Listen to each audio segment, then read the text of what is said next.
종합제 TV 시청자 여러분 안녕하십니까. 2020년 6월 15일 오전 7시 48분입니다. 6.15선언 20주년입니다. 그 행사를 축소하겠다고 합니다.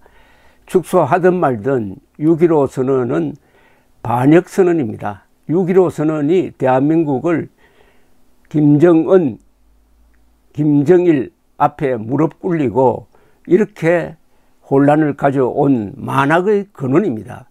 그것은 첫째, 헌법 위반이었습니다.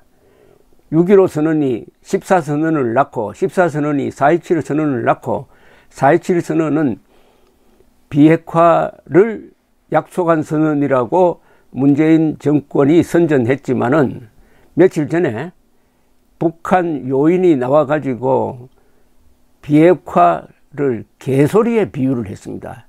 비핵화를 개소리에 비유하고 옥류관 주방장까지 나와가지고 문재인 대통령을 모욕 주고 있는 이런 상황입니다.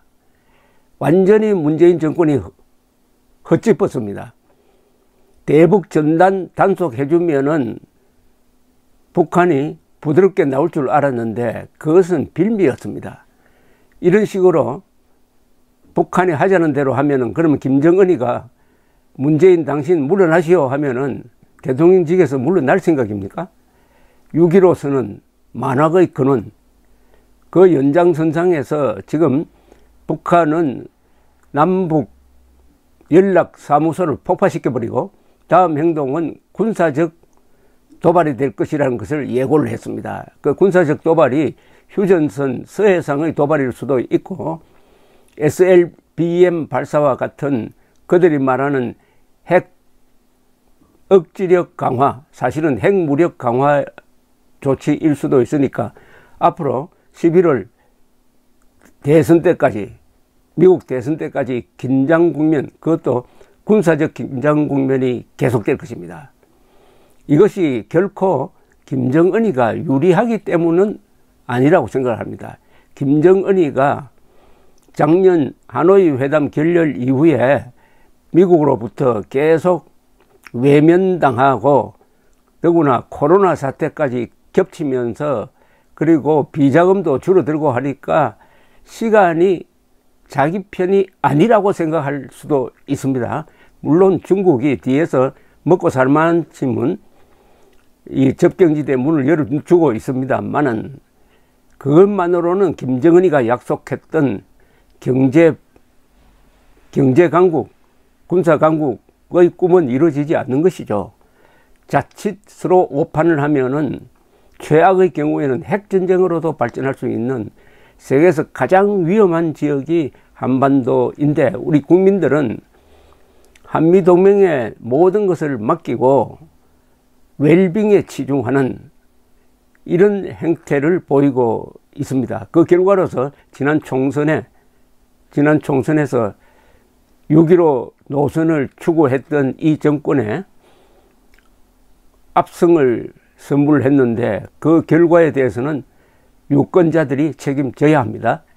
우선 오늘 6.15 선언을 한번 짚어보기로 하겠습니다. 6.15 선언을 제가 왜 반역선언이라고 단정하느냐 하면은 그 문장 하나하나가 다 반역입니다. 제1항이 남과 북은 나라의 통일 문제를 그 주인인 우리 민족끼리 서로 힘을 합쳐 자주적으로 해결해 나가기로 하였다. 이것은 헌법 4조 위반입니다. 우리 헌법 4조는 자유민주적 기본 질서에 입각한 평화적 통일을 명령하고 있는데 여기에 자주적으로 해결해 나가기로 했다는데 북한이 말하는 자주적으로는 반미입니다. 미군 철수하고 우리끼리 작당히 해서 통일하자는 것이고 우리 민족끼리란 말이 틀려먹었습니다. 김일성 집단은 민족 반역자인데 우리 민족끼리가 성립이 되겠습니까? 김정은 정권하고는 절대로 통일 논의를 해서는 안 됩니다. 이것은 헌법 제4조 위반입니다. 그런데 우리 민족끼리라고 했을 때 우리 민족을 누굴 보느냐? 북한은 김일성 민족이라고 부르니까 남한의 민족 반역자와 북한의 민족 반역자끼리 힘을 합쳐서 통일하겠다는 그런 이야기입니다. 그 다음에 제2항은 남과 북은 나라의 통일을 위한 남측의 연합제 안과 북측의 낮은 단계의 연방제 안이 서로 공통성이 있다고 인정하고 앞으로 이 방향에서 통일을 지향시켜 나가기로 하였다. 이건 완전히 사기입니다. 헌법 위반입니다. 그러니까 남측의 연합제 안은 이것은 노태우 때 만든 통일 방안인데, 그것은 결국은 자유민주 체제로의 통일을 향한 과도기적인 아니고, 북한의 낮은 단계 연방제는 북한 노동당 규약이 말한 대로 전국의 한반도 전체의 김일성주의화를 지향을 하니까 가는 방향이 완전히 반대입니다. 하나는 북쪽으로 가고 하나는 남쪽으로 가는 기차인데, 그것이 서울역에서 출발한다는 것만 기준으로 해가지고 공통점이 있다고 한 묶음으로 묶은 사기인데, 이건 결국 공산 연방제 통일 방안을 가지고 남한을 접수하겠다는 적화 통일에 합의한 겁니다. 그러니까 반익선언이죠. 헌법에 반하죠. 헌법에 반대하면 헌법에 정면으로 거역하는 모든 이 집권 세력의 행동은 국가 반역으로 다스려야 합니다. 제3항은 남과 북은 올해 8.15에 저음하여 흩어진 가족, 친척, 방문단을 교환하며 비전향 장기수 문제를 해결하는 등 인도적 문제를 조속히 풀어나가기로 하였다. 이거는 반인도적 조항입니다.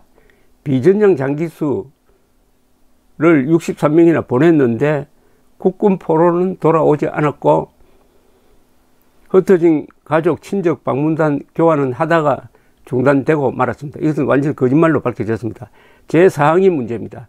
남과 북은 경제 협력을 통하여 민족 경제를 균형적으로 발전시키고 사회, 문화, 체육, 보건, 환경 등 제반 분야의 협력과 교류를 활성화하여 서로의 신뢰를 다져나가기로 하였다. 여기서 민족 경제의 균형 발전에 의한 공동 번영이란 뜻인데, 여러분, 민족 경제는 거짓말입니다. 없습니다. 북한은 사회주의 경제, 대한민국은 자유시장 경제인데 그것을 합친 민족 경제가 어디 있습니까? 없는 것을 있는 것처럼 만들어 놓고 요 개념 안에다가 한국이 북한을 지원하는 이른바 대북 퍼주기를 명시한 거죠. 민족 경제가 균형 발전한다면은 우리가 북한 수준으로 내려앉든지 북한이 우리 수준으로 올라오든지 둘 중에 하나인데, 북한이 올라오는 것은 불가능하니까 우리가 북한에 퍼줘가지고 결국 1인당 국민소득이 한 15,000달러까지 내려가도록 하겠다는 거 아닙니까? 그렇게 되면은 공동번영이 아니라 공멸이 되는 것인데, 민족경제의 균형발전이라는 이 사기 용어가 그 뒤에 14선언과 4.27 선언에도 계속 이어지면서 대북 퍼주기를 제도화하려고 하고 있습니다.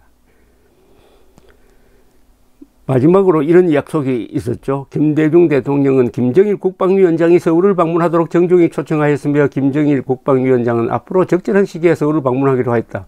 이 약속은 지켜지지 않았습니다. 자, 이렇게 해가지고 당시에 김대중 대통령은 그의 노벨 평화상을 받았습니다. 그런데 지금 두 아들이 김홍걸, 김홍업 두 사람이 노벨 평화상, 아버지가 받은 노벨 평화상 상금을 누가 차지하느냐를 가지고 법적 소송을 벌이고 있습니다. 이것은 6.15 선언의 파산을 아주 상징적으로 보여주는 것이라고 생각을 합니다. 6.15 선언, 4.27 선언, 14 선언, 이건 모조리 헌법 위반으로 폐기하여야 합니다.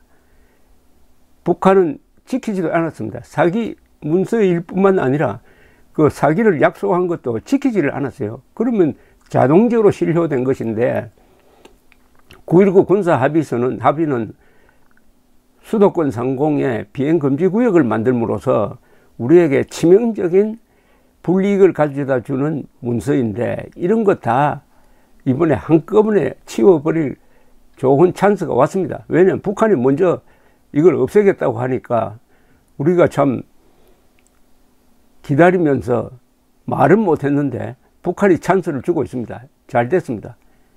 없애버려야 합니다. 6.15 선언, 17선언, 14선언, 4.27선언, 그리고 9.19 남북군사합의서, 이 4개가 대한민국을 옥죄고 있는 밧줄입니다. 포성입니다. 자성자박을 했습니다. 좌파 정권 3대에 걸쳐서 자승자박해서 우리 국군이 가지고 있는 그 F-35를 비롯한 신무기를 제대로 써먹지 못하게 스스로 묶어버렸습니다. 이게 6.15 선언에서 비롯되었으니까 6.15 선언 폐기운동을 그동안에 우리 자유진영에서 제대로 펼치지 못한 것을 반성하게 됩니다. 이제 격동기에 들어갔습니다. 격동기는 찬스이기도 합니다. 이제 자유통일 전략은 선택의 여지가 없습니다. 북한이 원하는 바는 핵과 미사일 그리고 남한의 종북 세력을 합쳐가지고 대한민국을 공산화시킨 다음에 이른바 백두혈통이라고 사기치는 북한의 김씨 왕조가 영구히 다스릴 수 있도록 자기들이 말하는 최고 존엄 한 사람이 다스릴 수 있도록 영구 집권을 노리는 것입니다. 그것을 부수기 위해서는 우리는 자유통일 대의 전략을 써야 합니다. 자유통일 대의 전략을 쓸 때 북한에 세 개를 요구를 해야 됩니다. 김정은 몰아내라. 북한 노동당 해체하라. 그리고 자유선거하라. 자유선거를 통해서 정통성 있는 정권이 들었으면 그 정통성 있는 정권과 앞으로 통일을 논의하겠다. 이게 헌법 제4조 자유민주적 기본질서에 입각한 평화적 통일인 것입니다. 서독이 동독을 흡수 통일할 때도 동독에서 공산당을 치워버리고 선거를 통해서 새로운 정부가 들어섰을 때 그 정부와 통일을 논의했던 것을 우리는 기억해야 합니다. 통일은 우리 민족사의 명제입니다. 명령입니다. 이건 거부할 수가 없습니다. 우리가 북한에 이렇게 몰렸던 큰 이유 중에 하나는 통일 의지가 약했다. 북한은 통일 의지가 왕성한데 우리는 통일 의지가 약했다. 북한은 결투하자고 도전장을 내미는데 우리는 그 도전장을 받지 않았다. 잘 됐습니다. 이제 북한이 내민 도전장을 우리가 받고 결투를 해야 됩니다. 적화통일이냐 자유통일이냐. 감사합니다.